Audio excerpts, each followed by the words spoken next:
And now, CCW News presents Holy Crap! This is actually happening! Trust the Government, No, Really Edition, April 10, 2022. I'm Chuck U. Farley. The big, and yet completely expected news this week is the first total acquittal of a January 6th protester. The judge ruled that given clear footage of Capitol Police opening the doors and inviting people in, it was reasonable for one to assume that Capitol Police were letting people in.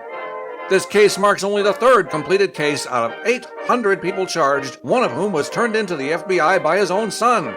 Many are still in jail awaiting trial under what even Democrats have admitted are torturous conditions for similar nonviolent charges. One could argue that losing your livelihood and having to endure 16 months of vitriol, slander, and libel before finally getting a court date for misdemeanor charges defies the constitutional right to a speedy trial. But at least the judge was reasonable. Speaking of FBI-fueled acquittals, the credibility of most alphabet organizations is now so low that no one bats an eye when they manage to disprove even their own cases in court.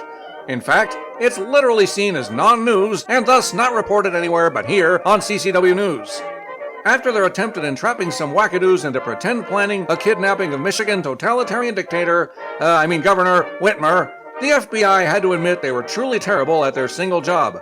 First, the Trump derangement syndrome suffering lead agent was fired and then pled no contest to domestic violence charges. Then the organization felt it was in everyone's best interest if the rest of the agents did not testify at all. With the FBI in hot water, 2 defendants were found not guilty and a mistrial was declared for the rest.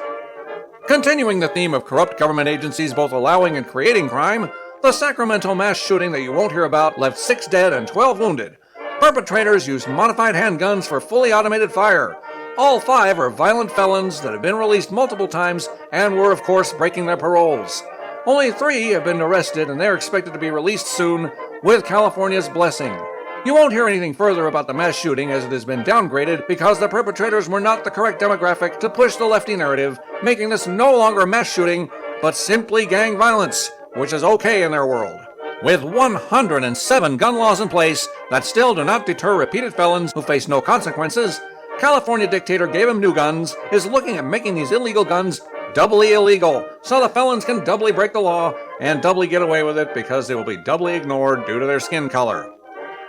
The CCP continues to find new and exciting ways to torture its population as it again extended its lockdown of 26 million people, this time many with no access to food, water, and other necessities, even though cases of their pet bioweapon are only in the low hundreds and most are non-symptomatic.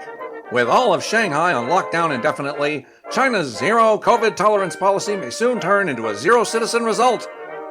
Meanwhile, the war in Ukraine rages on, mainly on social media. Taking a page from Redditor mercenaries, Ukrainian citizens are using the app Track My Phone to map the retreat of the Russian army who stole them.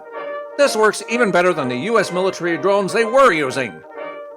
In response to Florida's new ban on secret, perverted discussions with kindergartners, many teachers are quitting their jobs in further inappropriate public displays on China's spying and brainwashing platform, TikTok. Good riddance, and way to show your hand, groomers. While Sith Lord Brandon threatens to lift the Title 42 immigration limits, even against his own party's advice, a beleaguered and fed-up Texas administration has had enough of his open borders policy. Since neither he nor Kamala will come see the border crisis themselves, Texas will be busing the border crisis to them. Pravda spokes Ginger Psaki said that busing illegal immigrants to D.C. is a publicity stunt, to which Texas AG Paxton agreed enthusiastically, as it's literally the point, saying, quote, "I'm daring them to follow federal law," end quote.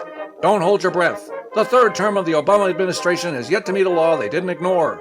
Meanwhile, instead of coming through with his campaign promises of uniting the nation, curing cancer, and forgiving all student loan debt, Biden insulted more than half the nation, increased medical costs, and simply extended the hold on loan payments so that they could collect more interest. But hey, no mean tweets, am I right? For CCW News, this has been Holy Crap!